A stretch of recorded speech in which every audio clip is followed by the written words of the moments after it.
வெறும் ஒரு 10 நிமிஷம் கான்வர்சேஷன்ல எனக்கு தெரியாத ஒரு சப் இன்ஸ்பெக்டரோட ஃபோன் நம்பர் கிடைச்சது.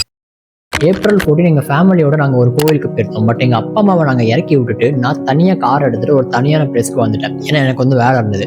ஸோ நான் கார்ல உட்காந்து அந்த வேலையை பார்த்துக்கிட்டு இருக்கும்போது சம்டைம்ஸ் காரை விட்டு வெளியே வந்து நான் காத்து வாங்குறதுக்காக நின்றுட்டு இருந்தேன். அது ஒரு evening to night time. So அந்த டைம் போலீஸ் ஸ்டேஷன்ல இருந்து கிளம்புன ஒரு சப் இன்ஸ்பெக்டர் என்னை பார்த்து, தம்பி இந்த டைம் நீங்க என்ன பண்ணிட்டு இருக்க? ஏன்னா நான் நிக்கிற ஏரியா கொஞ்சம் தனியான ஏரியா, பக்கத்துல போலீஸ் ஸ்டேஷன் இருக்கு, நான் மட்டும் இந்த இடத்துல நின்றுட்டு இருக்கேன். ஸோ அவர் என்னை பார்த்து அந்த கேள்வி கேட்டார். நான் அந்த மாதிரி சொன்னேன், எங்க அப்பா அம்மாவை நான் கோயிலில் விட்டுட்டு எனக்கு கொஞ்சம் எக்ஸ்ட்ரா வேலை, படிக்கிற வேலை, சில வேலைகள்லாம் இருக்கிறதுனால நான் இங்க வந்து நின்றுட்டு இருக்கேன் சார், நான் கோயில் போகல அப்படின்னு. அப்படி என்ன படிக்கிற அப்படின்னு என்ன கேட்டார். நான் கவர்மெண்ட் எக்ஸாம்ஸ்க்கு ப்ரிப்பேர் பண்ணிட்டு இருக்கேன் சார் அப்படின்னு சொன்னேன். அப்ப ஆரம்பிச்சது அந்த மனுஷன் அவரோட வாழ்க்கையில நடந்த ஒரு ரியல் லைஃப் எக்ஸ்பீரியன்ஸை என்கிட்ட ஷேர் பண்ணாரு. ஒரு 10 நிமிஷம் தான் நாங்க 2 பேரும் பேசியிருப்போம். பட் அவர் சொன்ன மேட்டர் என்னன்னா, நம்ம ஒரு விஷயத்தை ஜெயிக்கிறோம்னு நினைக்கிறோம்னா நம்ம அதை ஜெயிச்சிட்டோம் அப்படிங்கிற மாதிரி ஆல்ரெடி நம்ம அதில் வாழணும். நம்ம எந்த அளவுக்கு நம்மளோட இமேஜினேஷனை ஸ்ட்ராங்கா வச்சிருக்கோமோ அந்த இமேஜினேஷன் அண்ட் அந்த தாட்டே நம்மள அந்த இடத்துக்கு கொண்டு போயிடும். அவர் இதை பத்தி சொல்லும் போதே நீங்க எந்த புக்ல இருந்து இதை சொல்றீங்கன்னு எனக்கு தெரியும் சார், அந்த புக்கை நானும் வாசிச்சிருக்கேன் அப்படின்னு சொல்லிட்டு இந்த புக்கோட பேர் அவர்கிட்ட சொன்னேன், the power of your subconscious mind. அவரும் இந்த புக்ல இருக்க கண்டென்ட் எல்லாம் வாசிச்சிருக்காரு போல. ஸோ அவர் எப்படி அவர் லைஃப்ல அதை அப்ளை பண்ணி அவர் இப்ப இருக்கிற ஸ்டேஜுக்கு வந்தாரோ அதே மாதிரி என்னையும் வர சொன்னார். அண்ட் இப்போ நான் உங்களுக்கு அதை சொல்றேன், நீங்க எந்த விஷயத்த பண்ணணும்னு நினைக்கிறீங்களோ அதை ஆல்ரெடி